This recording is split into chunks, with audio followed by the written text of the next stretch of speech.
Mga inahin natin na may mga sisiyo. Ayan po yung isa, and ito po yung isa. Ayan po,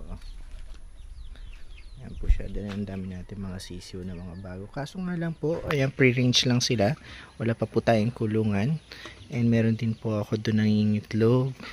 Ayan po mga alam niyo po yun, wala lang, paalibangan lang. Meron ako nangingitlog doon na isa.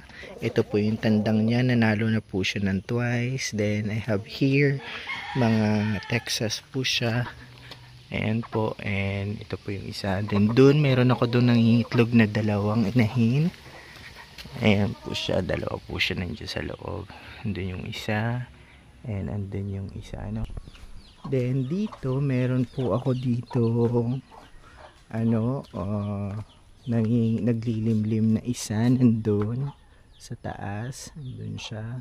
Then yung nandun naman po ay Texas naman po yun, Then mayroon ako dito nakatali na tandang, yan po ay Brahma. Ipapartner ko po siya dun sa Rhode Island ko na babae. Paparamihin ko po sila para ayun po, makapagbenta tayo ng mga itlog once na marami na po sila.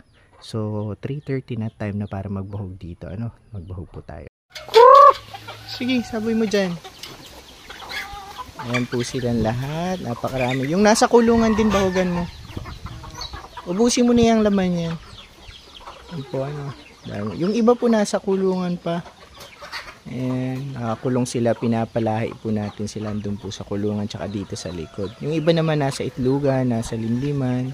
So medyo marami na sila. Ang dami na nila.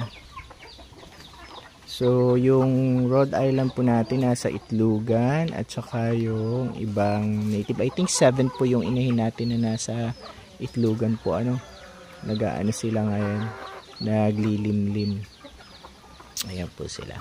So medyo marami na sila, nakakatuwa. May mga sisiyo din, kaso ayun nga po, lang sila ngayon, medyo nag-aano sila, nagkakasakit kasi mga taglamig po ngayon.